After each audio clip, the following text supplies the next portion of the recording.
Great. Okay. Hi, everyone. I think we have, should we wait? Is it 10? It's 10:03, so we can get started. Hi, everyone. Good morning. We just wanted to introduce Dr. Nelli Gluzman. We're so excited to have you back. You were here with us back in December, so we so appreciate you coming back and doing more educational webinars with us. For those who are new to Enriched Parenting, our nonprofit is really just with the intention and the mission to spread education and awareness. Sorry, I have a bit of a cold, so I'm a little bit like congested right now. But really, our mission is just to spread education, awareness on health, well-being, and really to put the power back to the people, taking control of their health and their family's health and well-being. So it's just starts really with education and feeling informed and empowered. And I always say, like, the oftentimes what we see is people making decisions from a place of fear, not necessarily knowledge, and that's where things really start to fall apart. So we want to really, our mission is to just give the education and the information so that people feel empowered and feel confident in their decisions, and not making decisions from that place of fear, but that place of power and feeling good. So that's really the essence of what we're about. You can follow us, on Facebook, on Instagram.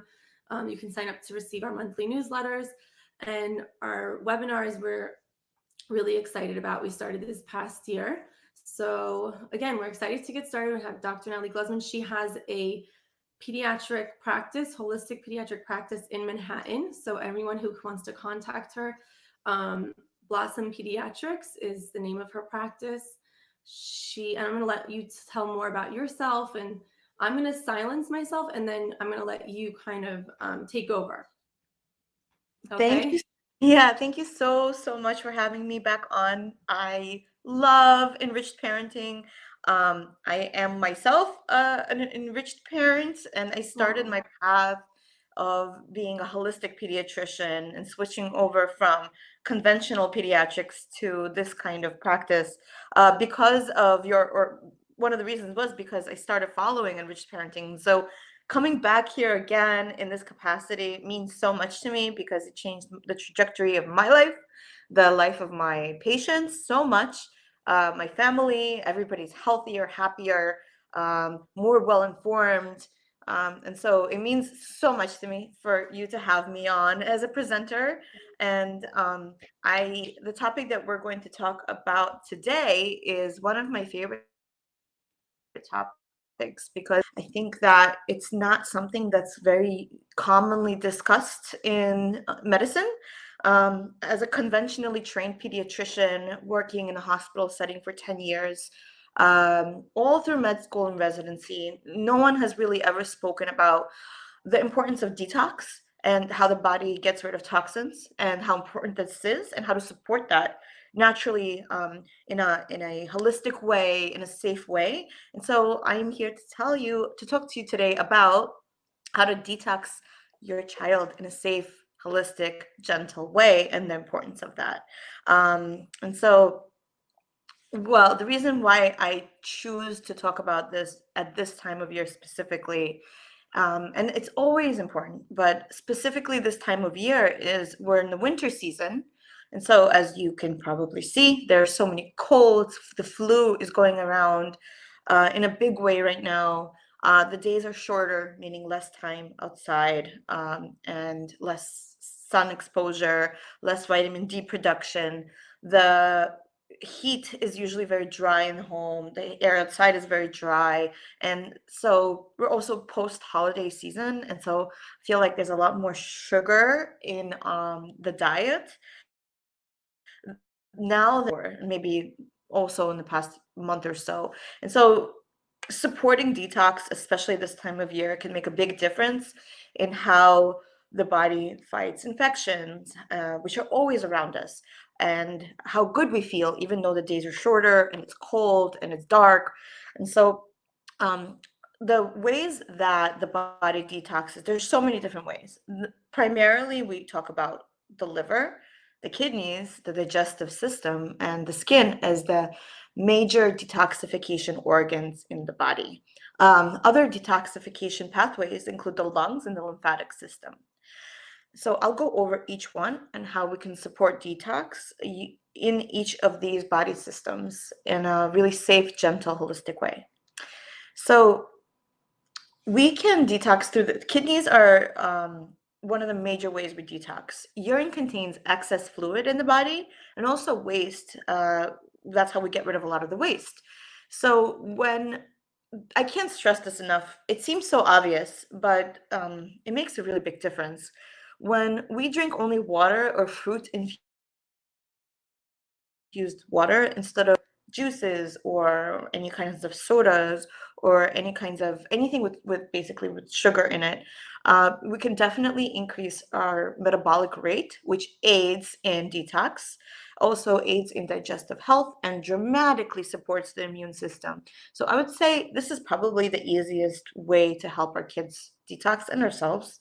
Uh, like if, let's say, a child is used to drinking different kinds of beverages that are not water throughout the day, just doing like a water detox, basically just drinking water for a whole week, you will notice a big difference in the energy levels, the way that kids are stooling, how they're able to fight infections, their brain power, mood. I found this to be a really, really strong and easy thing to do.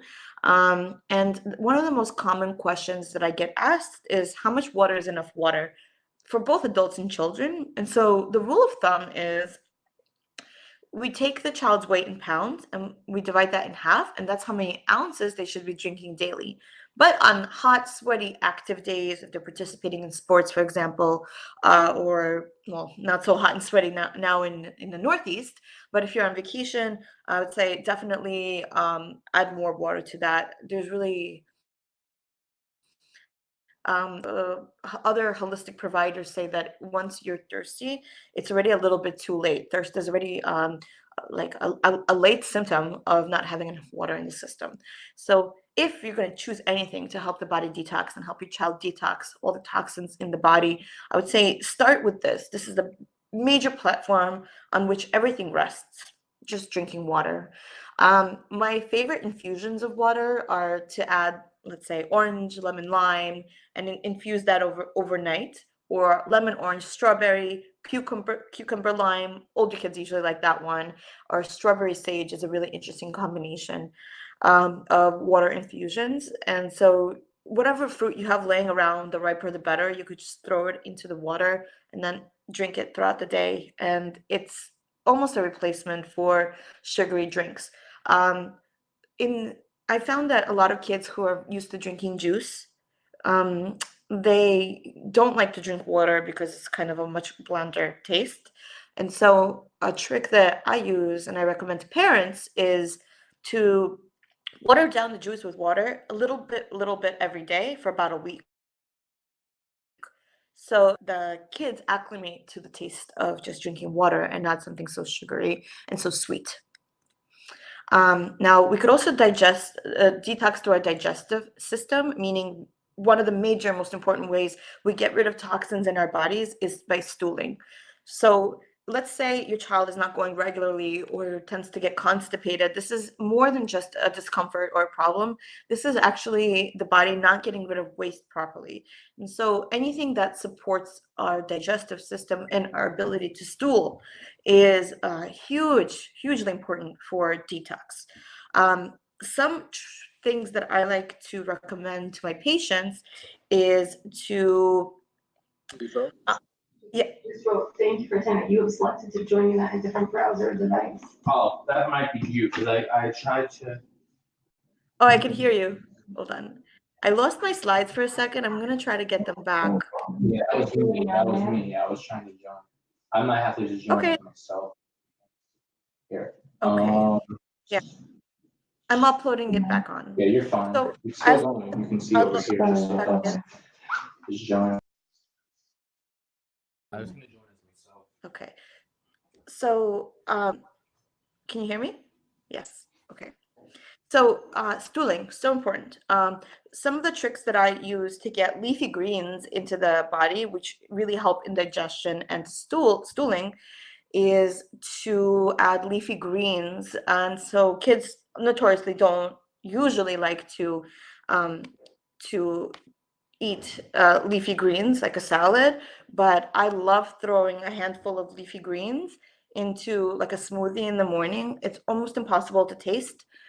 If you throw kale or spinach or any leafy green, that helps with a real fiber content and that helps stooling. Doing that in the morning will really help wake up the digestive system and allow for regular stooling to occur. So water that we just spoke about also helps tremendously in helping stooling. Kids who are dehydrated, they don't stool as well and as often. So there we go. Now, there are some issues that are very specific to some kids and adults, such as leaky gut. And so whenever there's a problem with digestion in general, whether it's having a lot of diarrhea, loose stools, abdominal pain, that means that the gut detoxification pathway isn't functioning at its prime, and that's really, really important to treat and take care of. It's vital. I also noticed that a lot of times, maybe not so important this time of year, but when younger kids they start school for the first time, like preschool or kindergarten, when they're going, or maybe even daycare for the first time, I noticed this really big spike in constipation because kids are afraid to go and maybe they're not paying attention. And so if you have a child that's starting school for the first time, it helps tremendously to like sit down with them and explain how important it is to go regularly. Working in a hospital setting, there's a huge rise in severe constipation hospital admissions when kids are about like 4, 5, 6 years old, because they're kind of tend to sometimes choose to keep playing instead of listening to their body and using and going to stool. And so I find it really, really important to like have these conversations with kids around this age. It does make a big difference. Now, the microbiome topic, this is the cornerstone of all health, in my opinion, when the microbiome is thriving and healthy and diverse and rich with the right kinds of viruses, bacteria, yeasts. When it's healthy, this could really not just support all of the body's proper functions, but also helps detoxify chemicals, heavy metals, BPAs, and pesticides. And those things are increasingly found around us more and more. Now, foods that can support gut detoxification include anything that supports the healthy microbiome. So, what is this? Probiotic foods, including sauerkraut and kimchi. Sauerkraut is my favorite. Sauerkraut is fermented cabbage. This is my favorite. If you're in the Northeast, I find it to be my favorite fermented food because one, it's easiest to make, and two, because it grows here locally. And so anything that is local and locally grown organically, doesn't have to be transported across many miles and different countries. Those are the best foods to be eating. Those are the healthiest. And so when you're fermenting something, always choose things that are locally grown if possible and organic. Now, probiotics we've probably all heard about. It's very popular. There's also prebiotics, which are actually food for our microbiome. This is what the gut bacteria like to eat, and that includes Jerusalem artichoke, garlic, and onions. Water helps support the microbiome as well as physical activity and dietary fiber, leafy greens, for example. But I am very, very much against supplementing with supplements that are fiber, because it's a chemical, it's made in a lab, it's not real, and so the microbiome doesn't really benefit from that as the fake fiber that you could get from like a packet or a chewable. There's nothing that replaces real food for fiber. Magnesium is also found in leafy greens, and this is really important to support the microbiome. And freshly ground flax seeds are so good for not only supporting the microbiome, but help eliminate toxic byproducts with stooling because they have something called ligands. Ligands are broken down by our healthy gut microbiome, which help bind and eliminate toxins. Flax seeds, they have to be ground up, so sometimes they're sold as whole seeds, but it's best to grind it up maybe in like a coffee grinder, any kind of, even in a blender, grind it up, because this is the only way to really be able to digest flax seeds. Now, cooking with garlic and onions are not, those things are not only anti-inflammatory, but make food taste delicious and are potent prebiotics. Now, supporting the liver is immensely important. The liver is the main detox organ. And so the main chemical that the liver uses is called glutathione. This is one of our liver's most important detoxifier and antioxidant in the body. Where do you get glutathione? Well, things like vegetables like arugula, bok choy, kale, broccoli, cauliflower, Brussels sprouts, collard greens, cabbage, radish, and turnips. They contain things called glucosinolates, which break down into isothiocyanates, which are precursors to glutathione. Glutathione is what helps the liver detox everything we detox. Other things that help glutathione production and the liver detox is intermittent fasting.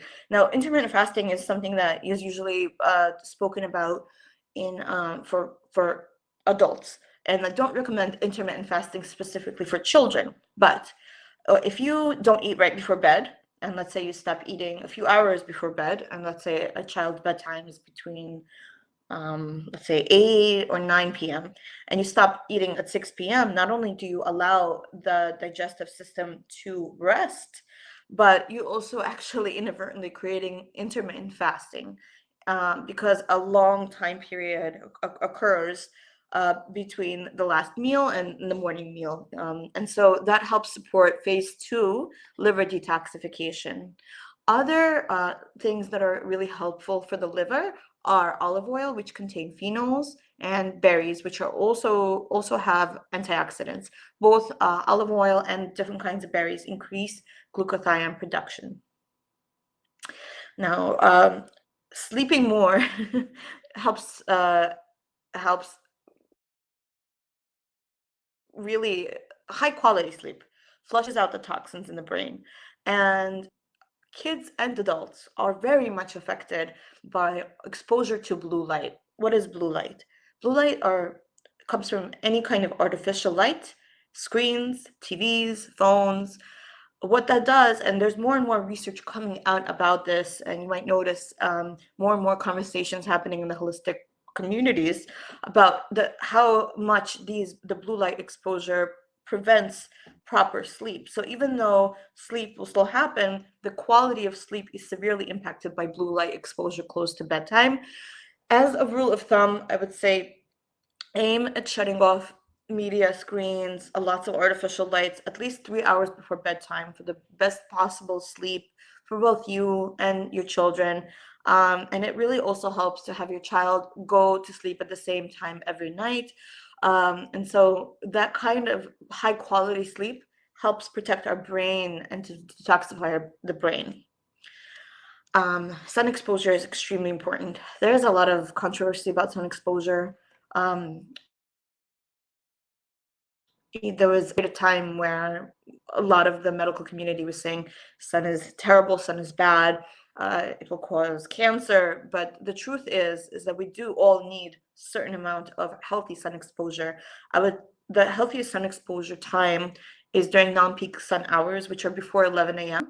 and after 4 p.m. And so this is a very limited window in the Northeast right now because the sun sets so early. But spending like 10 to 20 minutes outdoors every day in the sun without sunscreen before 11 a.m. or after 4 p.m., at least 10 to 20 minutes, not only eliminates a very silent toxin in the form of stress, but helps produce vitamin D, which is a key component in not only detoxification, but most of the body's major functions. Sweating is really interesting. So sweating is a really important detoxification pathway in the body that only works when it's turned on. And what that means is if you're not sweating on a regular basis, you are not getting the benefits of this type of detoxification pathway. So saunas are very popular for adults. And I don't recommend necessarily using saunas for children, really depending on the age, maybe older children, yes, for a little bit. But getting really wonderful physical exercise, running around, produces the same kind of sweating that you would get from a sauna. And so physical activity, cardiovascular activity, running around, maybe joining I just had my child join a running club and she comes back super sweaty. And so I think that helps, especially during the winter, turn on that detoxification pathway. Something else that kind of was very popular and then it kind of fell out of popularity, but I think is very important to mention, is dry brushing. Dry brushing with a brush on the skin actually works through stimulating the lymphatic system and helps remove toxins on the surface of the skin.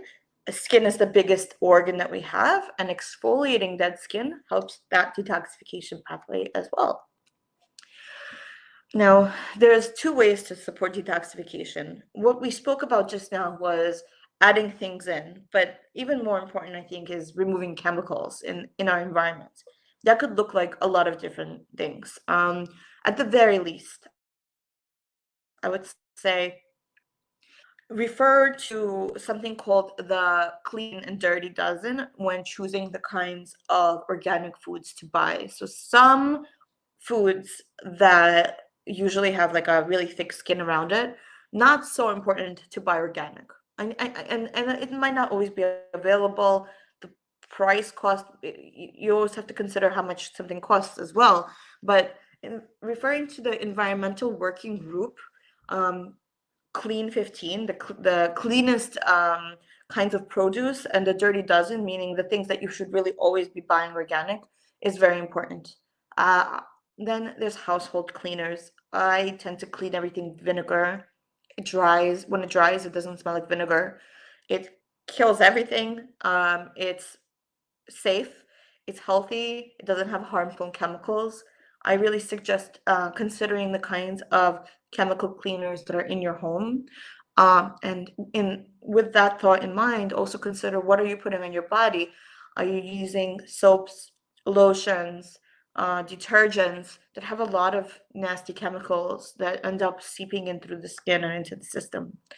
I also highly recommend avoiding unnecessary medications. Now, medication that eats up glutathione severely is Tylenol.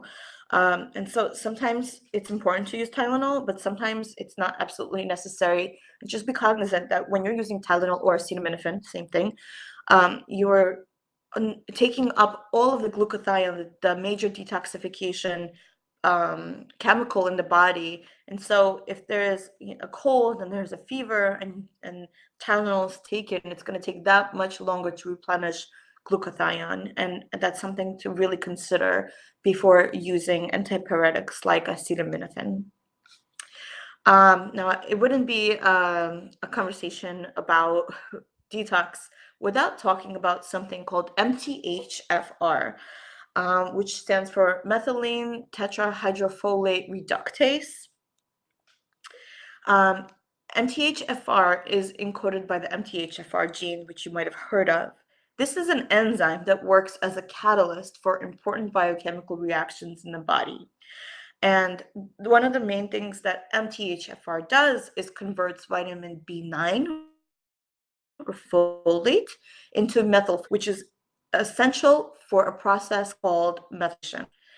Every single cell in the body and every tissue in the body experiences methylation as a detoxification pathway. Methylation protects your body by repairing damaged cells and optimizing DNA cell function. It also processes toxins and hormones and metabolizes B vitamins and regulates neurotransmitters. It's a really important chemical process.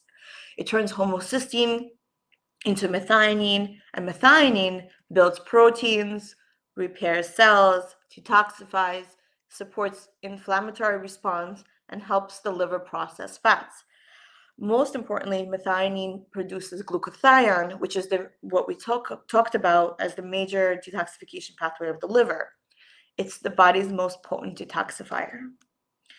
So, what is an MTHFR mutation? About 30% of Americans have one polymorphism or kind of a mutation in MTHFR. 10% have two polymorphisms. And the MTHFR SNP is basically the mutation, is common. About 50% of the US population carries at least one SNP. Now, two MT genes commonly studied of massive importance are called C67A1298C. And each of these genes, you could have no polymorphism, which is called wild type, one polymorphism, which is called heterozygous, or two, which is a homozygous mutation. The more mutations you have, the less MTHFR enzyme is able to do its job effectively. When your ability to methylate is decreased, there is a greater potential for the mutation to impact health. So if you have one change in either of the genes, it's referred to as a heterozygous state of the SNP. But two changes is a homozygous state of the SNP. So one or even two changes in the A1298C usually doesn't lead to any health consequences or medical issues, but it does merit some awareness. While changes in the C677T can, with two changes presenting the greatest likelihood of potential risk for medical problems. So sometimes it's worth being tested to see if there is a mutation of the MTHFR gene. Conventional testing is for the MTHFR SNPs themselves. You could also test for homocysteine, B12, and folate levels to see if there's a risk. In my practice at Blossom Pediatrics, I check for the MTHFR SNPs themselves, along with testing for the homocysteine B12 for certain populations of children. So if a child has a sibling or parent with MTHFR related birth defects or behavioral changes or autism, I test. Any child with symptoms or a family medical history that could be attributed to an MTHFR SNP, and the list is long, like depression, heart disease, stroke, children born with neural tube defects, Hashimoto's thyroiditis, hypothyroidism, blood clots, infertility, cardiovascular disease, family history of Alzheimer's, depression, birth defects, certain cancers. I test those children for the MTHFR mutation. And I also test children with behavioral challenges or on the autistic spectrum. I do these tests because if there is a mutation of the MTHFR SNP or gene, it's certain changes could be made to protect the child. And this is especially important when talking about vaccines. And so there are certain things that could be done to protect the child from exposures or helping detoxify. And having this information, it's easy to obtain, it's not very expensive, and it can make a world of difference for future development, detoxification. And so a lot of conventional pediatricians don't do this kind of testing yet. But again, with certain family history or even anyone that just wants to know, I do test for this at Blossom Pediatrics so that you could, as a parent, make better, more well-informed decisions. Regardless of our MTHFR status, we all need to be mindful of supporting our child's elimination and detoxification pathways, which means avoiding toxin exposures within our control in our diets, in the household, body products, leading to more healthful, mindful lives. So should you get tested, what can be done? Vaccines do have a lot of toxicity associated with them. And so most of the children that I work with, I do put them on a homeopathic regimen to help detox. it would start about 1 day prior to 2 weeks after, and it would have a homeopathic variety of things like thuja, ledum, silicea, unda, HMF powder. Depending on what vaccine is given, each child with different risk factors and different vaccines, if there is vaccination happening, I would definitely recommend helping the body detox through homeopathic safe remedies. And then this is one of my favorite things to recommend that makes a big difference is post-vaccine detox baths. Not just post-vaccine, but really for daily use. I love the baths because they're safe, they're effective. Um, there's really no downside to them.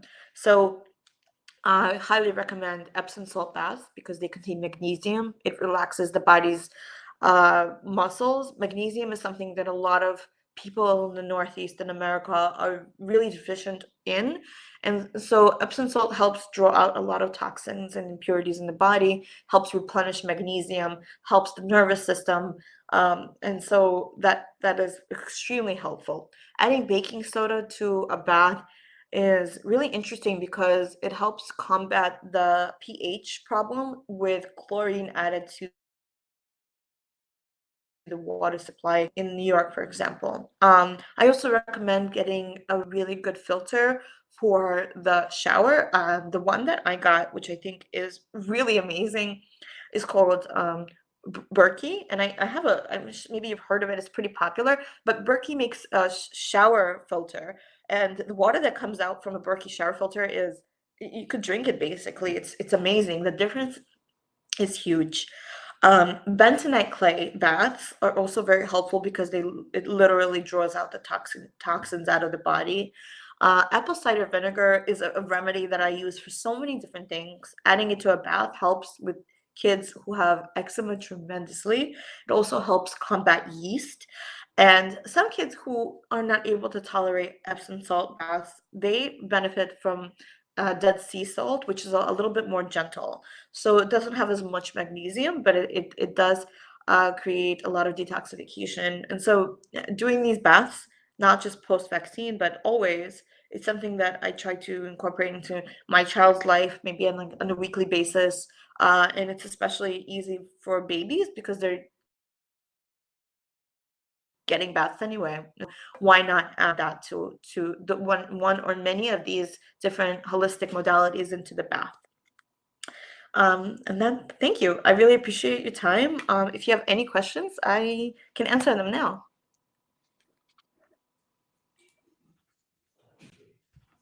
Dr. Gluzman, thank you so much. Let me ask you, there's a lot of people who discuss detox, and even when we had, were sharing the webinar, there was a lot of concern. Well, why would you need to detox the body? It naturally detoxifies and it's dangerous or it's invasive.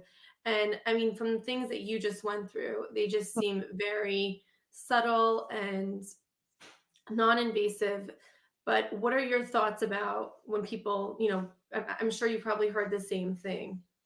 Yeah, so there are a lot of different supplements in the world of functional medicine that help detoxify heavy metals, for example.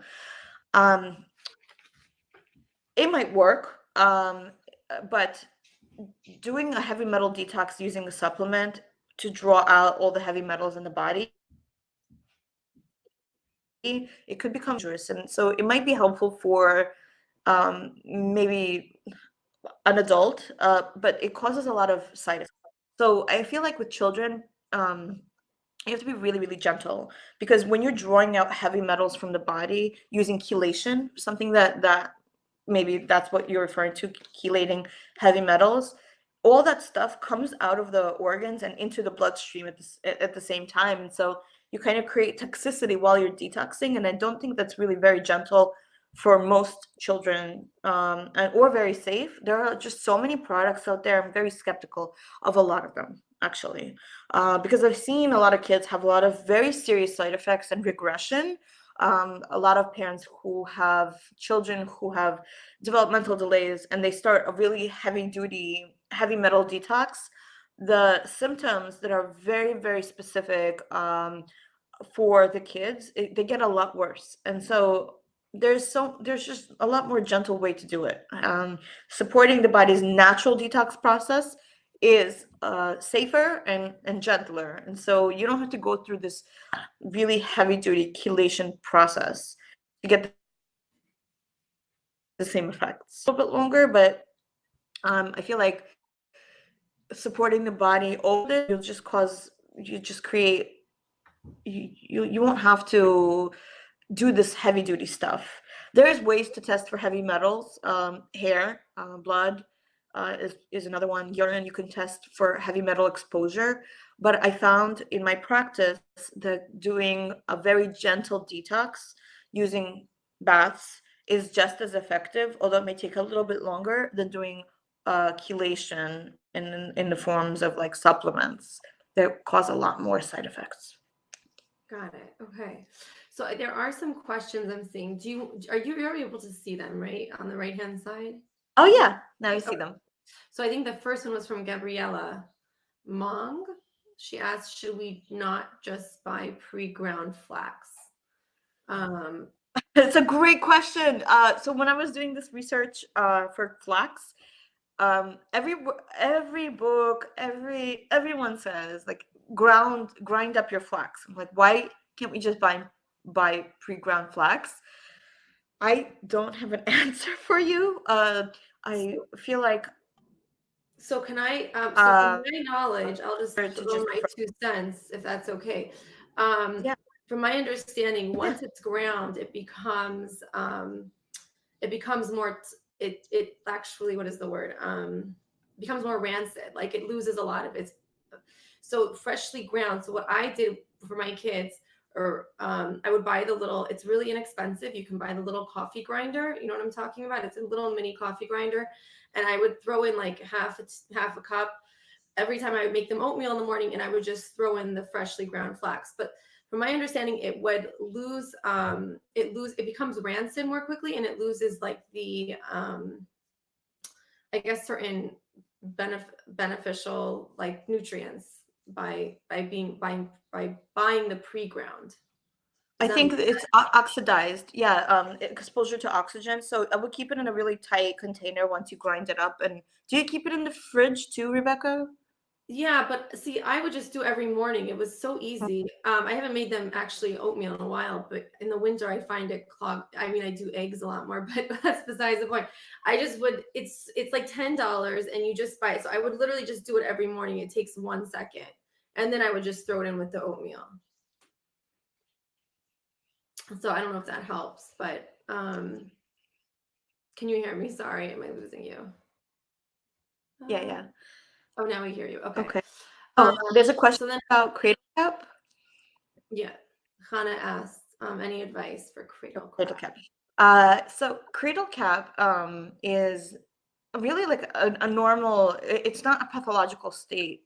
But it could be very irritating to a child, and it could hurt when it's severe enough. And so one gentle way to deal with it is to use olive oil to kind of massage it off, and or maybe coconut oil, virgin coconut oil. And I find it very helpful to also use apple cider vinegar, not strong but diluted, like a apple cider vinegar bath, putting it on the scalp. Yeah, I mean, I think it's true. I mean, I would do it the olive oil, and you just use also like those soft baby brushes, the little, and then it would loosen it, and it would just kind of come off on its own at times, over time. Okay, so the next one, Chaya asked, how much Epsom salt should be added to a bath for a child? So it depends on the size of the bath. So, baby bath is a lot smaller than a whole bathtub. I would say I add a half a cup to a whole bathtub. For a baby bath, I would add a couple of tablespoons. There's really no way to do too much though. The body takes what it needs, and then it stops taking. It won't. You can't really overdo magnesium in a bath. Let me ask you, when you were saying, you had mentioned the different things that you put in the bath, baking soda, the Epsom salt. So is that something that you would recommend putting together at once, or you would kind of stagger different things at different times? You could put it all together. I sometimes Oh, do. Yeah. You know what I don't put in the bath? I wouldn't put essential oils actually, unless they're in a carrier, because the essential oils, even though they smell great and they're very wonderful, unless they're in a carrier that like an olive oil or coconut oil carrier oil, it's not going to mix with the bath, and that could be really irritating on the skin of a young child or an older child. So a lot of like detox baths, if you look up recipes online for great healing, soothing baths, they would add essential oils to it, but because they're not mixing, they'll just sit on top of skin, and that could be really irritating and not necessarily healthy. right. Okay. So I don't. So you see where we're holding with the questions. You see, Gitzel Yeah. asked about a homemade dishwasher Homemade gel. dishwasher gel or liquid. Maybe we could like try to figure that one out. So I don't have a homemade dishwasher gel. Uh, that's a hard one. But what I can say is that there's two things that I find to be possibly very uh, good for the dishwasher. One of them is, so you can't use it on like metal spoons and forks and cutlery, but you can use it on ceramic. It's citric acid, like citric acid powder. That's very safe, gentle, and it really dissolves everything. And I also use vinegar in the dishwasher um, pretty often, and it's actually very good for a dishwasher because it cleans out all the impurities. So the dishwasher works better. And then You see, Josefa asked. there's a question. Can you be more yeah, specific about what homeopathic remedies to give before vaccines? So every single different kind of vaccine has a different kind of protocol that I use in my practice. So it really depends on what's in the vaccine being given. Um, and how many are being given. And so the homeopathic remedies that I mentioned is kind of like the major homeopathic remedies that I use for kids getting vaccines in general, but homeopathy is very specific to each patient and the concerns. And so it's just so it's just so personalized that it's hard to say like specifically exactly which one it is. I tend to use it longer for multiple vaccines, like up to 2 weeks every day. When multiple vaccines are given, if a child has reacted poorly in the past, I do it even longer, the combination. So, because it's so specific, it's not one size fits all at all, Yeah, I imagine also it's so dependent homeopathy. on each So, child and their history and what their, everything, their makeup is. And like, so I think that's like a really, I mean, that would be a really difficult thing to answer. yeah. So you know what? Homeopathy is so wonderful and so effective and so safe and gentle. I would say if you're interested, like work with somebody that knows homeopathy really well, whether it's a holistic pediatrician or a homeopath. And there's so many out there. It is worth going to one, especially when you're talking about vaccine detox.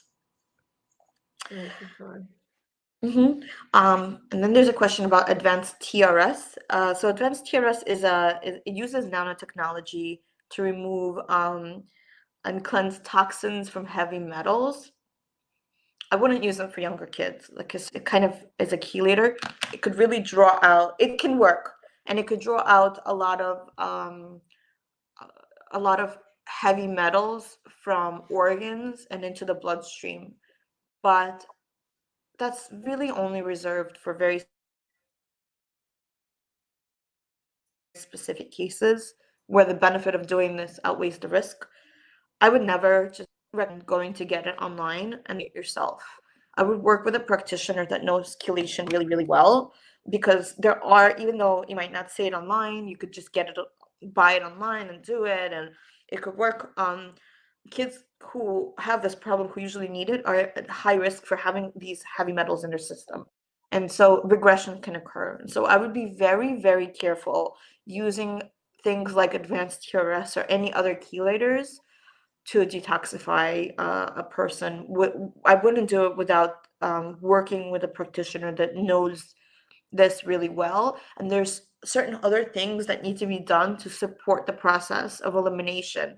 So even though advanced TRS can draw out a lot of the impurities and heavy metals from organs, getting rid of it from the body is another step that's usually very often neglected. And so this is why I think it's really important to work with somebody that knows these things really well, like a functional medicine provider or integrative medicine provider. Those fields know how to use them properly and whether the benefit outweighs the risk. Yeah.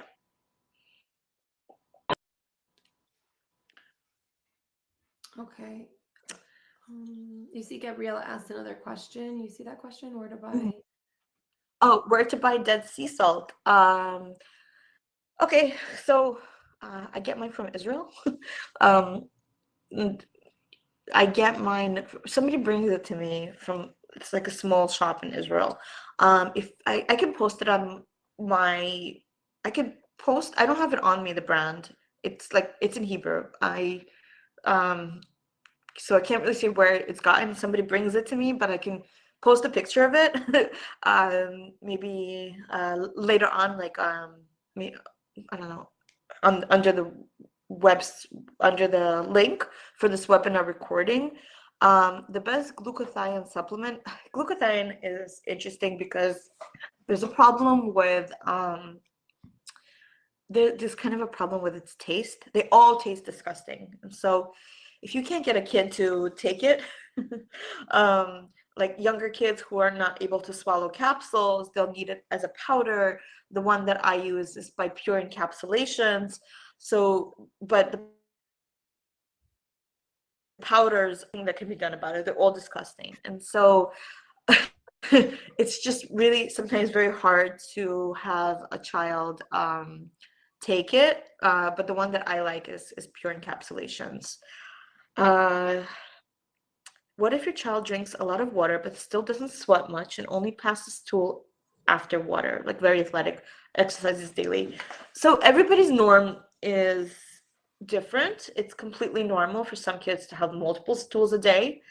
For other kids, they'll stool once a day, and there's some kids that stool once every other day. So everybody's normal is different. Just because your child doesn't stool like multiple times a day or every day doesn't mean that they're constipated. Looking at the kind of stool that is being produced is very helpful. So if it's like pebbles or little hard rocks, or it looks like I don't know, bird droppings, that's constipation. If there's belly pain all the time before stooling, that's constipation. If they're sitting on the toilet for a long time, that's constipation.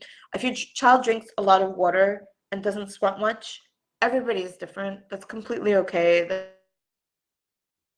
That's just them. I wouldn't be worried about it as long as you know that your child is getting a lot of water. So, and then there's a question about, is it beneficial to combine baking soda and Epsom salt for a detox bath? Yes, I combine both. What about combining apple cider vinegar and baking soda? Do they cancel each other out because of acid base, or do they work well together? I would say they work well together. They work well together. Apple cider vinegar does not cancel out the baking soda. I think it makes it, in my opinion, a little bit more gentle to use, because apple cider vinegar is a bit more acidic, and that's not the healing property of it, the acidity. So I put them together in the same bath. Another question: how can we help kids with constant ear infections? That's a great question. Ear infections are one of the most common infections in children. Why children and not adults? Because the eustachian tube, the tube that goes from the ear to the inside of the mouth is very horizontal in children compared to when a little bit more vertical, and so the ear doesn't drain as well. Um, so helping kids with constant ear infections, it really depends on the cause of the ear infections. There are certain modalities like that I find to be very helpful, massaging certain ways inside the mouth, kind of to expel the contents of the eustachian tube helps a lot. I think it also really helps to strengthen the immune system using herbs and supplements and sleep so that when there's exposure to a cold, um, they're not necessarily going to be a bacterial infection. Most ear infections, by the way, are viral. So a lot of times kids get put on antibiotics and then more antibiotics and more antibiotics, and that kind of creates this loop of the body needing antibiotics every single time. And so I would try to avoid that if it's not absolutely necessary. There are very specific guidelines in antibiotic use. Antibiotics are overused in ear infections. The whole entire American Academy of Pediatrics is constantly trying to readjust on when it's really appropriate to use antibiotics for ear infections. And so I would just be really, really cognizant of, does your child really need antibiotics for the ear infections because of that loop that can happen. I also find it very helpful in the winter season to make sure that the air is uh, moist. And what that means is using a humidifier if it's really dry in the room, if there's really dry forced heat, using non-toxic nasal saline because the ears and the nose are connected. So having a severe congestion or very dry nasal passages can lead to ear infections. So there's saline that can be used in the nose, like before bed. Now they sell a lot of stuff in the pharmacy, like little remedies or little noses, and if you little remedy is nasal spray. If you look at the back of the bottle, you'll see that there are a lot of chemicals in that one. I don't recommend using any chemicals for children. There is a brand that I love called X Clear, which makes nasal spray, which doesn't have any chemicals. And so whenever you're buying something to kind of air and moisturize nasal passages, I would be really careful about what you're getting, what you're buying, because it could be even more irritating to use these chemical ones. Dr. Gluzman, what do you I think think my baby about yeah, what do you think neti about pot. the Okay. neti pot? Because I think So like if it's foreign to a kid, it's kind of scary and rolling. But if they become accustomed to it, I find that it's just like anything else, learning to brush your teeth. It's also, but I don't know what your thoughts are on the neti pot. there's a bit of controversy in the medical community about the neti pot. So there are some practitioners that believe that using a neti pot, which is basically saline irrigating the nasal passages deeply, using like it looks like a little pot, and base irrigating with water, and usually it's a saline that's used. So a few things about the neti pot. There are some practitioners that believe that if there's an infection, it's going to draw the infection deeper into the sinuses, into the nasal passages. So I'm a little, I don't necessarily use it when there's a severe bacterial sinus infection. Physically, you could really draw, you want it to come out, but you at the same time, you could have all that mucus with bacteria go a little bit deeper. Now, neti pot is very helpful, in my opinion, for things like exposures for seasonal allergies. There are a lot of studies saying that if you irrigate and clean out the nose using a neti pot or something similar, you're gonna have a lot less allergy symptoms, like at night, if you do it, once every night. I So that's like a good reason to do it. But when there's a severe bacterial infection in the sinuses, I would be very careful of doing that. Um, Now, Like preventative, like one thing. yeah, exactly. When we talk about ear infections, for ear infections in general, I mean, from my end, like it happens to be none of my kids have ever had ear infections, so I'm not And I never used the neti pot for an ear infection, but I was thinking more like preventatively. Or I also, my question is it not a way of detox? Is that not a way of the body naturally detoxifying itself when it's coming out of the nose, coming out of the ears?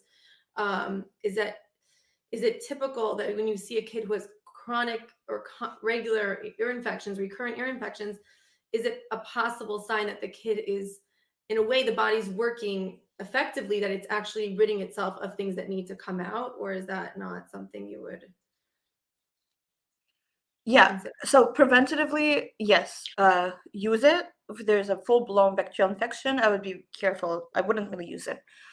You might get a lot of different opinions on it from different providers. I would also be really aware of what you're putting in the neti pot, because the actual brand, like neti pot brand, has this powder mix that has a lot of harsh chemicals in it. And so I would just make my own like salt Yeah, solution, yeah. You're just, I like never did. using yeah, like if it has a lot of preservatives. What they recommend using, it's a neti pot kit, and it comes with its own packets, but the packets have a lot of preservatives and chemicals, and that's I not never saw necessarily the package. healthy. I bought my neti pot. So it was handmade by a woman. Oh, okay, that's And amazing.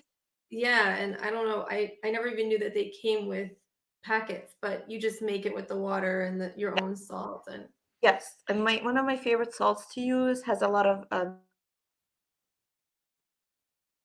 natural and that would be a Celtic salt is like one of my favorites to use in neti pot. Yeah. okay, So there's another okay. question. I think my baby has silent reflux. What helps that? So, okay, so silent reflux. There are a couple of things that are extremely helpful that you might or might not already know about, but I find it kind of like a lost art. Silent reflux. It really depends on what causes it. It depends on how old the child is. But there are certain things in a newborn and maybe under 12 months old that is extremely helpful, makes a huge difference. So those things are elevating the head of the bassinet, or basically having the baby sleep at about 30 or 45-degree angle. So if the baby's sleeping in a bassinet, you take a like a hand towel and you put it under the mattress of the bassinet, not under the baby, but under like the mattress if you can, creating a wedge so that gravity keeps everything down in the stomach. That's very, very helpful. That's very, very helpful. We use this in the hospital. So that's like number one. Like before you start any medications, which are, in my opinion, very dangerous sometimes. Acid blockers are very dangerous sometimes, and sometimes you need them, but very often these conservative measures are not in place, and so a lot of times kids are being put on these acid blockers that, without doing all the other things that you could do to help support the body and to help keep all the food in the stomach and not going up into the esophagus through the lower esophageal sphincter. So elevating the head about 30-45 degrees above the stomach. Another way to combat this is keeping the baby upright for much, much longer than you typically would, allowing the air to come out as a burp if needed. That helps a lot of kids combat silent reflux as well. Now, if it's an older child and they're have already different kinds of foods that are being introduced into their diet, there are certain things that could be done to prevent silent reflux. Something that a lot of kids respond really well to, not babies, but older children over one, is having a little bit of apple cider vinegar in, actually in the morning, diluted. So how does that work with reflux? Not all reflux caused by the same reason, but a lot of reflux is caused by the fact that there's not enough acidity to support digestion. So when there's not enough acidity in the stomach to support digestion, the stomach churns even harder to try to digest the food. When the stomach is churning really hard to digest the food, some of the contents of the stomach goes through the lower esophageal sphincter and into the esophagus, causing reflux symptoms. When you add a little bit of acidity to help support digestion in the form of very safe diluted apple cider vinegar, even a teaspoon diluted in water, that helps, especially in the morning, helps not only wake up the digestive system, but helps support the acidity to help the stomach churn and digest the food. And so it doesn't have to work so hard, churn so hard, and the contents don't shoot up into the esophagus. That is that is everything. That was like a life changer for me. Personally, this is not something that a lot of people know about, but it is extremely effective and very safe to do. Yeah. So I was just the next question. Thank you for the December webinar. I used quite a few times the cabbage for fever. My kids like it, and it felt refreshing and calming and cooling. Thank you. You're very welcome. Anything that is safe and gentle and effective goes on my to-do list. So thank you for the thank you. Any suggestions for detergent? Okay, so I'm a busy mom. I work a lot, so I don't have time to make my own products all the time. I'm not that handy, but whenever I purchase anything for the home, like detergents, and if it's not vinegar that I'm using, I always refer to the environmental working group to look at the rating for toxicity. The environmental working group has a database of all, and it's free. It's a database of all the common products that are sold, and it lists every single ingredient in each product, and it basically gives it a rating, and it tells you exactly what it can cause. And so that helps me make well kind of products to get. So the detergent that I'm using now is called Good Planet, I think it's called, but you can just refer to that environmental working group database to see if the things that are in your household or things that you're about to buy, what kind of rating and grading is given for the chemicals that are being used in that product. There's a great app. I'm just going to mention it because it actually bases it off of EWG. It's called Think Dirty. Have you heard of that app? Yeah, it's great. Yeah.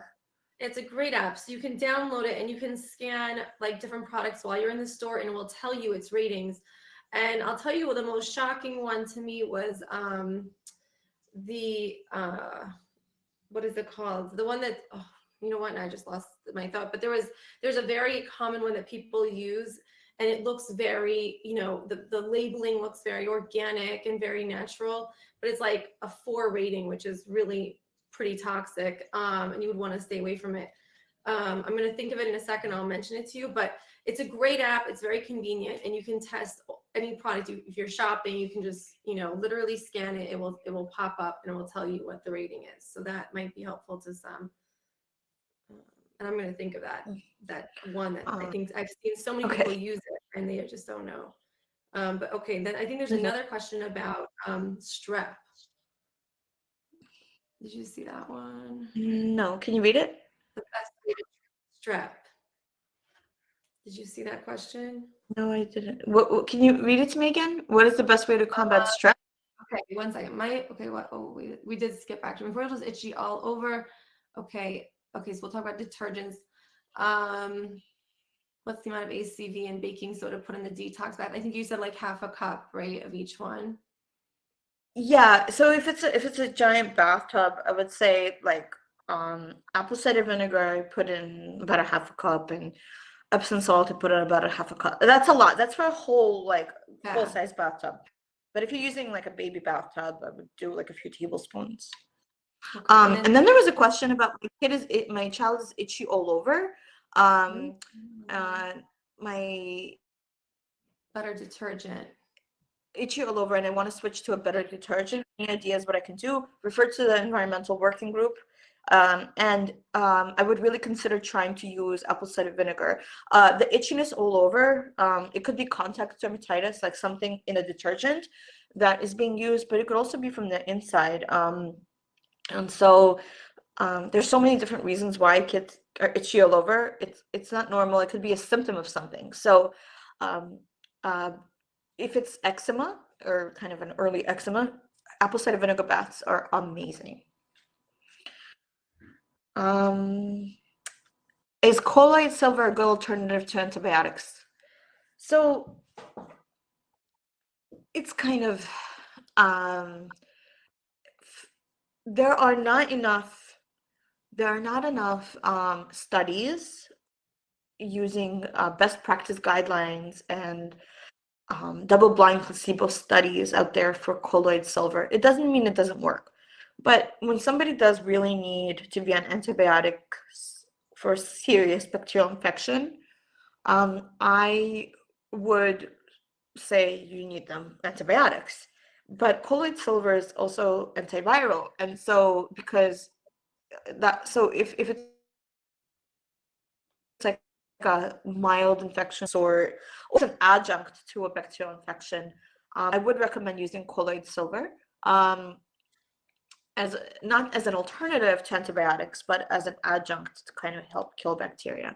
Again, most illnesses, it's interesting because most ear infections, most pneumonia even, most sinus infections, they're all viral. And so colloid silver is a great way to try to support the immune system in getting rid of those viral infections.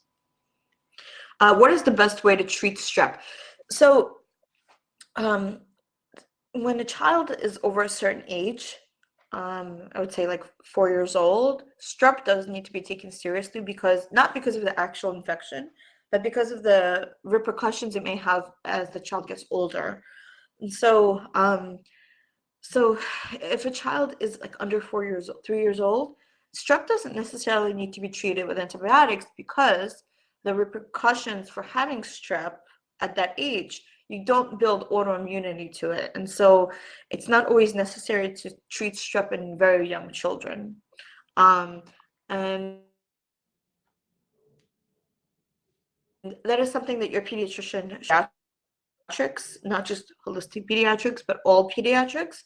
And so if your child is very young and is diagnosed with strep, really maybe ask your pediatrician, is it really necessary to treat with antibiotics in this age?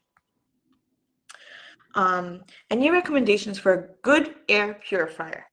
My best recommendation for air purification is to sleep with the window cracked open. That's number one.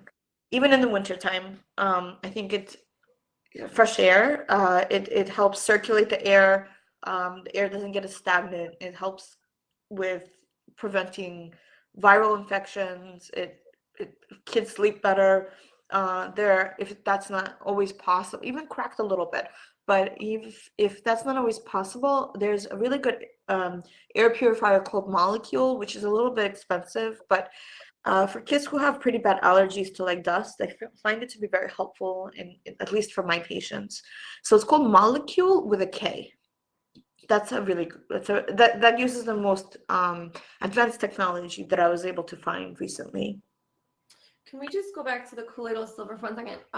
From my understanding, colloidal silver, though, also it works this in the way that it works similar to antibiotics. So it kills the good and the bad bacteria, correct? Or is that not something? Can you repeat that, please? That colloidal silver works in the same way that antibiotics work, where it will kill both good and bad bacteria. So we want to use it very sparingly, just as we would antibiotics. Yes, and that is correct. That's a great point. And whenever you're using antibiotics or colloid silver, you also afterwards have to do a really thorough replenishment of the microbiome, which is found not just the gut, but on the skin, in the mucous membranes.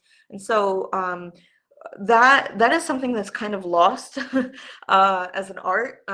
Replenishing the good bacteria after an illness or after colloid silver course or after an antibiotic course is something that needs to be always addressed and thought about. Just because the infection is gone doesn't mean that your health is back. And restoring the microbiome diversity is so, so important. Using a wide variety of modalities, like using fermented foods, maybe going on a really thorough probiotic protocol as well. Right, absolutely. And then also Yes. for the air purifier, when you mentioned opening the window, I know a lot of times people in the winter, they want to use humidifiers. And my understanding, humidifiers also put back a lot of mold into the air. So if they open the window I've heard, you can put little bit of a little pot of water next to the window, and that will naturally put the moisture back into the air without having a humidifier where you are potentially putting a lot of mold and other things that you don't necessarily want, especially if you have kids with allergies or sensitivities. Um, having a humidifier running is like having, I feel like it's like having a dog or a pet, because you have to babysit it constantly. You cannot leave water sitting in it for even for a few hours without it running. So let's say you run out of water in a humidifier, and then there's just a little bit of water left. It's going to grow mold very quickly, and that could be dangerous. It's going to grow mold very quickly. And so unless you're really dedicated to taking care of your humidifier, cleaning it out periodically, making sure that there's no water sitting in it ever, like if you're going for a few days or a weekend, you just can't let any water sit in it and for any period of time, because mold will grow so quickly because it's warm and wet. So I love the recommendation of putting just even like wet towels around the room also helps. It's like an older version of a humidifier, keeping the air moist. I mean, if you want to try it, like you'll see that using a pot of water next to the window, or putting like moist towels near the bed, will produce the same kind of humidity as a humidifier. Okay, Yeah. that's great. Oh, Hani asks, when it comes back, she's back to the ear infections. When the eardrum ruptures, do you need antibiotics? Not necessarily. It depends on why the eardrum ruptured. Most eardrums, when there's a rupture to the eardrum, it should heal by itself without necessarily needing any antibiotics. The antibiotics are used preventatively. It's not absolutely necessary. It depends on how severe it is, and it depends on why it ruptured. If it ruptured because of a bacterial infection and there's pus there, and that's determined by looking at it, then you might need maybe antibiotic drops, not necessarily oral antibiotics. So it really depends on why it ruptured. And was it ruptured because of a viral infection or bacterial? Is there pus now? The eardrum should be able to heal by itself fully if it ruptured, without needing any antibiotics. But determining that, it will only take a skilled practitioner to take a look and see what the risks and benefits of using the antibiotics are. Like if it's a really severe bacterial infection and there's pus draining out, or if it ruptured because of something called otitis externa, which is a outer ear infection instead of an inner ear infection, different antibiotics can be used, whether it's drops or oral, if they need to be used. And Liz said, I found a chiropractor to be hugely helpful for baby reflux. If you could recommend, I'm always looking for amazing chiropractors in the area to refer to. So if you could send me a message about who you use, that would be great, because I'm always looking to refer to chiropractors out. Sometimes what is needed is a physical readjustment to the system. And there are not that many chiropractors that work with babies. And so it's, Liz, if you could write who you use, that would be really great.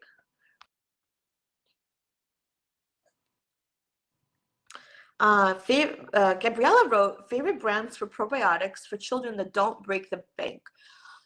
So I did an experiment there are so many probiotics out on the market, and some of them have amazing, like, they look really good. They have really nice packaging.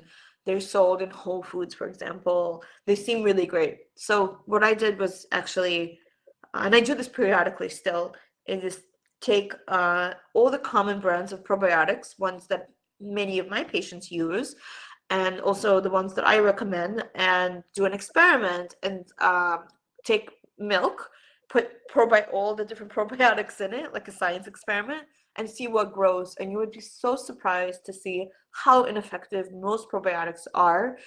Sometimes one brand could have different batches where one batch will be very effective and will create yogurt when I put it, and another batch will be very ineffective and nothing will happen.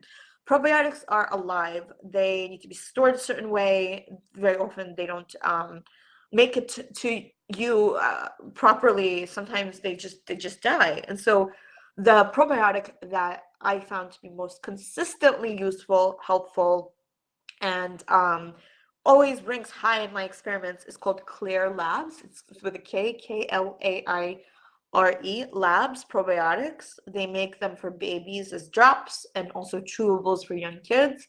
And whenever I do these experiments a few times a year, Clear Labs is consistently creating excellent yogurt, meaning it's very, very much alive. Their practices are excellent. This is kind of the probiotic that most functional medicine practitioners kind of like recommend for each other, and it's not that expensive. About a month's supply is about 30 something dollars, so it doesn't break the bank fully. And they have different kinds of formulations depending on what the problem is. They also created a probiotic that I find to be very good for older kids, which works specifically with the types of bacteria for the mind gut connection, the probiotics. And so whenever I use that probiotic, that formulation, I kind of use that for kids who are like about to take their SATs or studying a lot. And so that helps also with brain health.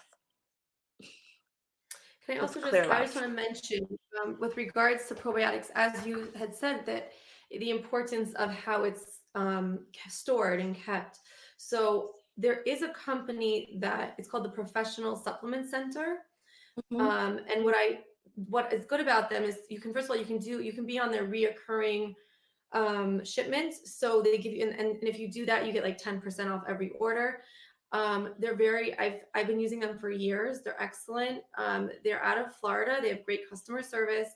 And they always come shipped properly. They come in the ice. It's always, it's always cold. It's because that's a big thing. I think people can order on Amazon, but not necessarily do we know if it's been stored properly or kept in the right, temperatures during shipment or during storage. And they also have a really nice service where they have I think it's a holistic nurse that they have consults if you're trying to figure out which probiotic to use or which vitamin or whatever supplement you're ordering. So it's just a great company that I always recommend to people because I think they guarantee, proper storage of probiotics, and especially when it comes to probiotics, like you said, it's just so important how it's been stored and how it's shipped. But Clear Labs, I agree. Right. Clear Labs is the best. It's a great company. Yeah. Thank you. Ariella asked a question. My 8-month-old keeps getting ear infections. Any recommendations?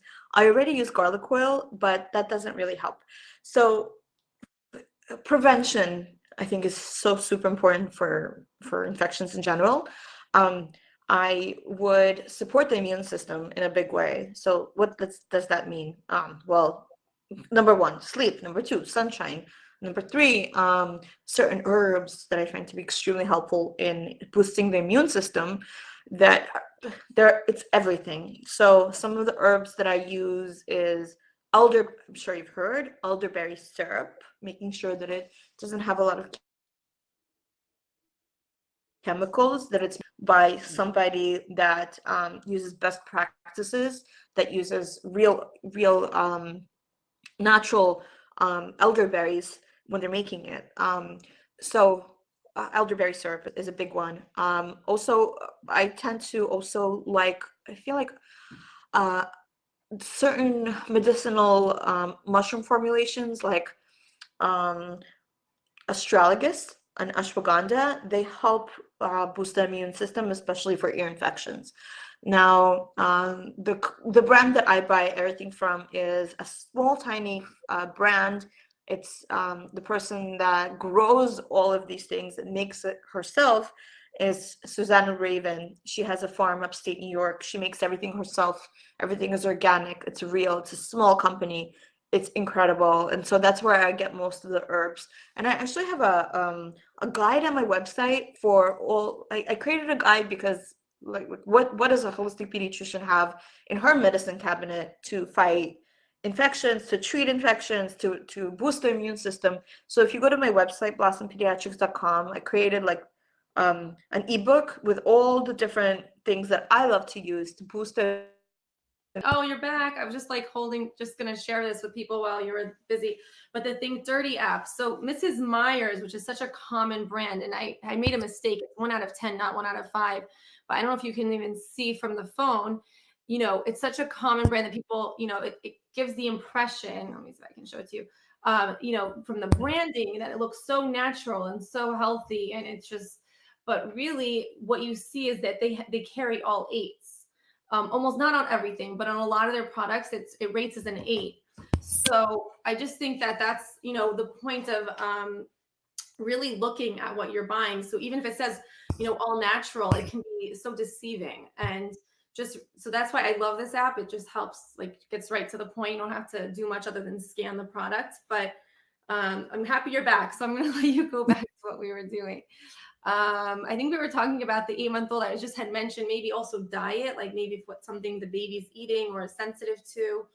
The dairy, I don't know what, obviously we don't know what this 8-month-old is breastfeeding or is nursing, or sorry, is bottle feeding, but also like even maybe some of the solids. I assume probably at 8 months, a lot of people have already introduced solids. So maybe some of the foods.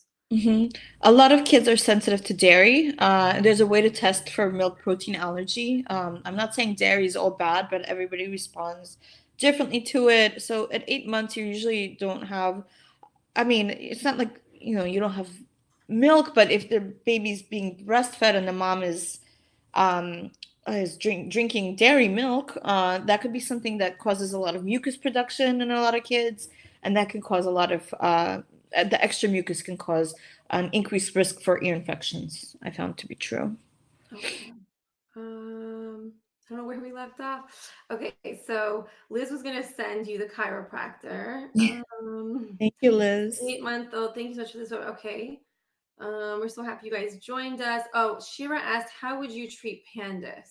That's a really pandas is a um, new diagnosis in the healthcare community, and there is a lot of controversy on whether or not, with a lot of conventional pediatricians, not everybody and neurologists, not everybody's on board with pandas as a diagnosis. I am, and I treat it, and sometimes antibiotics are necessary for pandas, supporting detoxification.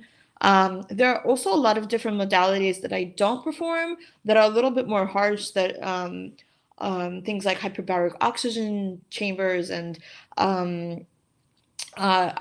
intravenous immunoglobulins. Those are different modalities that a lot of different centers perform, but those are very invasive, and so I don't do those. I more tend to support detoxification, use a natural holistic approach, use homeopathy, and sometimes antibiotics when it's necessary to treat pandas. Catching it early is really important. PANS also. And so if you have a child who suddenly has a change in temperament or neurological status, or just doesn't seem right to you, is having symptoms, treating for finding a practitioner that really listens to you as a parent about the change that you might have noticed is really, really important because it's a time sensitive diagnosis and treatment. Yeah. Okay, and then I think I know we're kind of short on time here. Do you have another minute, Dr. Gluzman? Or Yeah, she I says, do. how over 4 years, so over 4 years should they be treated with a 4-year-old should be treated with antibiotics for strep. I think he's asking, if they're over 4, should they be treated with antibiotics? Yes, it's important to do that, but the kinds of antibiotics, it doesn't have to be like such a heavy duty one, and also that a lot of practitioners treat for a very long period of time, like 10 days. That's a lot. That really does a lot of damage to the good bacteria in the body and the microbiome. And so, um, yes, technically, strep is important to treat. I also see a question about chronic strep. A lot of people are carriers of strep. That doesn't necessarily mean that they need to be treated. Sometimes, when you're a carrier of strep, it's not causing any symptoms, but you can spread it. And so there's a lot of controversy about whether or not that carrier state always needs to be treated or not.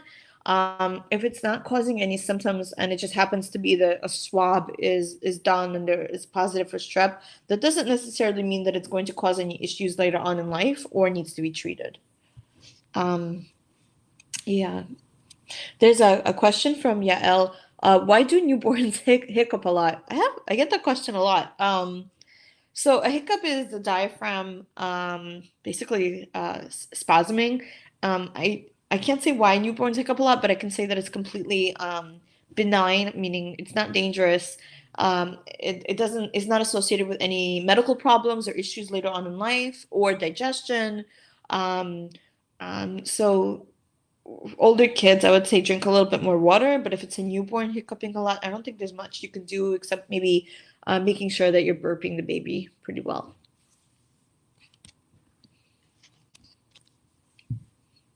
Okay. Liz said she has some chiropractors in Oregon. What's the name of the planter? You mentioned a planter. Do you see that question by Ariella? Planter. I don't know what that's I'm about. not sure which planter you're referring to and then my 8-month-old that you were talking about is drinking Happy Baby organic formula and it's solids like organic oatmeal, sweet potato, zucchini, spinach, no dairy, occasionally yogurt. All of his food is organic, including lots of fresh fruit. I make all his food, nothing is pre-made. How do you feel about doing tubes for ear infections?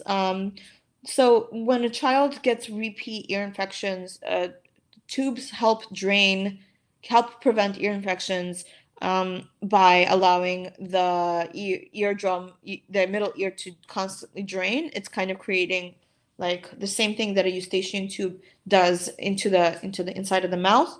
It does it to the outside. So I feel like if there's constantly ear infections, those are the kids that qualify for ear tubes. I think that if it's needing to be done, then it needs to be done, and I feel like it's very helpful. The ear tubes can eventually fall out, and that's quite all right. I don't feel like it causes a lot of problems later on in life. It doesn't really affect hearing. So as a preventative for kids who have chronic ear infections, I think it's worthwhile going to an ear, nose, and throat doctor to see if they qualify for ear tubes. Great question by Robert. Pandas' diagnosis has been around since 1998. Why is it still controversial among pediatrics? Because there's no billable insurance code. So there's that. I love that question. I am just as frustrated as you are. um, the pediatric community is behind in things very often by I don't know, 20 years sometimes. There's no billable insurance code because it's not considered a diagnosis. And so, it's just all conventional pediatrics is behind because they need to do a lot of testing and double-blind placebo studies, and then policies have to be made, and so there's a lot of bureaucracy, and it's unfortunate because modern current science, things that we know about true health, the importance of the microbiome, um, that's only gonna come out in conventional pediatrics in about 20 years. And this is why I tend to have deviated from that field quite a bit, and really using a combination of traditional wisdom, but also things that make most sense.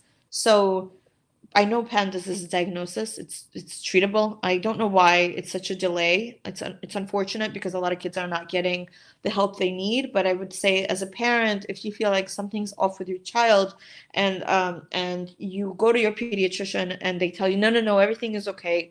This is not a real diagnosis. I would say find another pediatrician, because as a parent, you do know your child best. So that's my advice to you.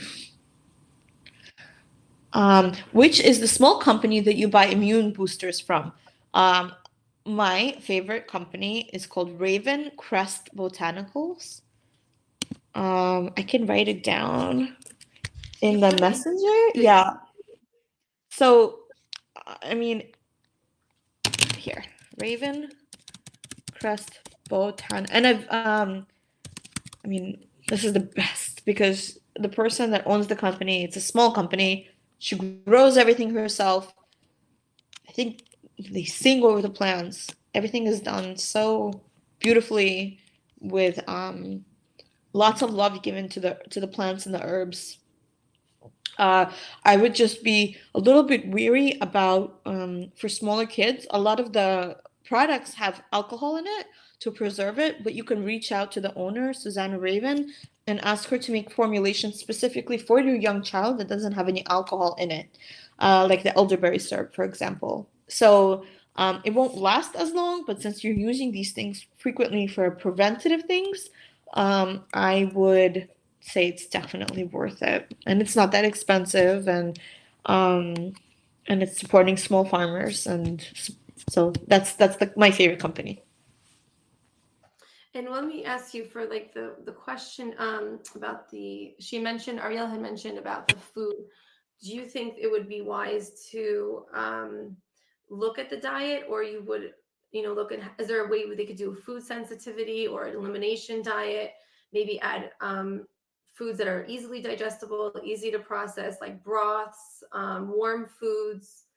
I don't know, what are your thoughts Yeah, about in that? my practice, I use food as the most primary basic way to heal, a person, heal the child, boost the immune system.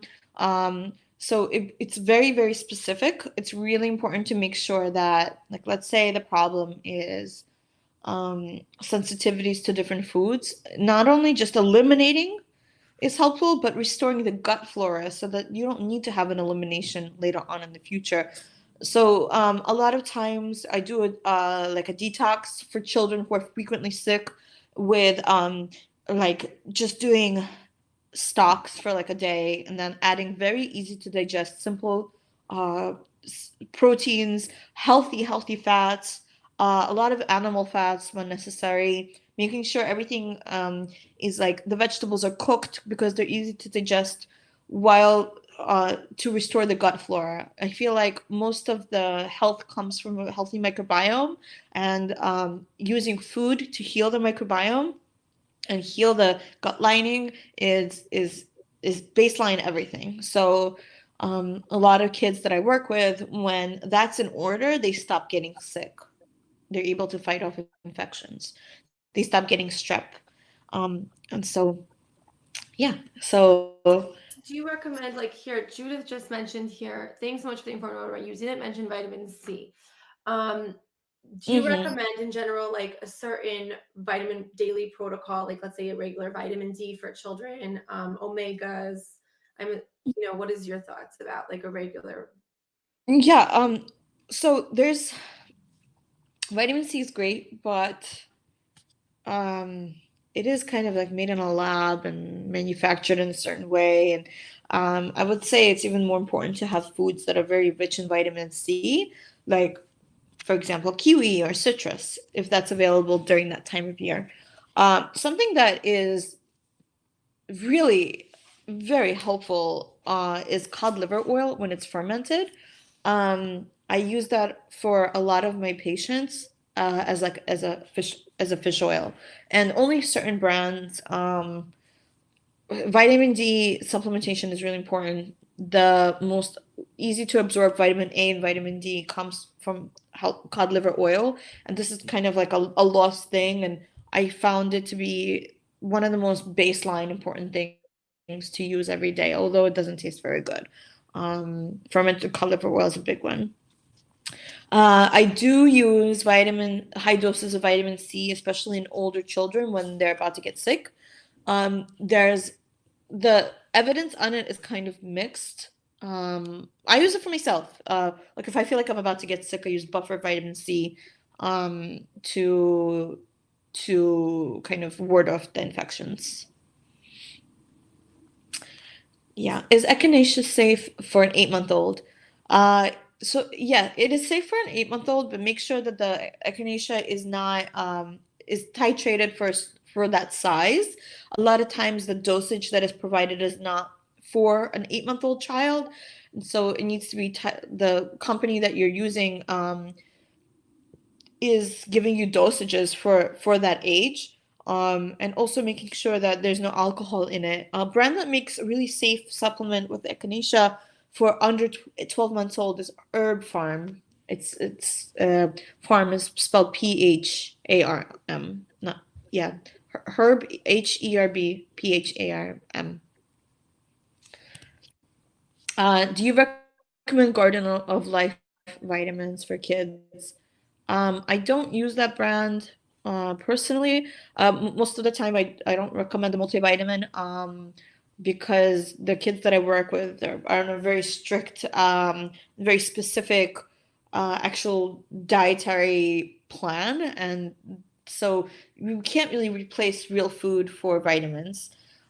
So we also, Rebecca mentioned fish oil.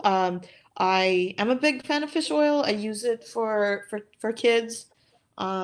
Nordic Naturals is the brand that I like to use, and a lot of my co-practitioners use as well. It's a pretty reliable brand. Good multivitamin. Okay, so I think we're done, and I really appreciate you spending so much time with us today and answering everyone's questions. You're very welcome. Thank you so much. This was so much fun, and it was so nice to connect with the viewers and listeners, and I really appreciate your time too. Thank you, Dr. Gluzman. And we anyone who wants to reach out to Dr. Gluzman, she's on Instagram. You're also on Facebook. You have your website is, what is your website? I'm Gluzman Pediatrics. Yeah, blossomPediatrics.com. Okay. I'll write it down right now. Okay, awesome. And in our monthly newsletter, we've been putting the webinars. People keep asking, oh, how can I get access to the webinar if they missed it today? Or if you're here but you want to review it, it will be put up onto YouTube. It's on Facebook. It's also always in our monthly newsletter. And also, I just want to mention, we're so grateful. Last month, I think it was Dr. Gluzman gave us the support booklet that you created for colds. Was it called the cold and remedy? I don't want to say it wrong, but we had a great booklet in our newsletter. So we'll keep putting that out there as well. And and my ebook is on my website. So so that's all the immune boosters and natural remedies that I use in my life for my patients and my family. So it's like my work of love, and you could find it on my website. And I just want to say one more thing, how you do something that I think is so special. You do these free consultations over the phone, so you can get to speak to people. And is that right? Like it's a 15-minute. I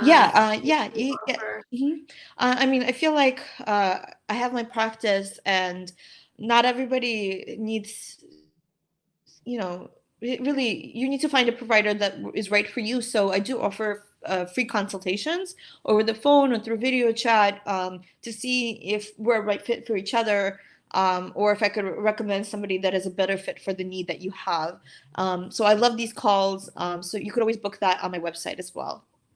That's amazing. That's really awesome. Thank you so much. And anyone who wants to send any chiropractors or homeopaths or any naturopaths that you have, just send it over to Dr. Gluzman. You can send it to us. Also, we like to keep a kind of a database so we can refer also to people. And thank you all for coming and joining and being interactive. And thank you for sharing your questions with us today.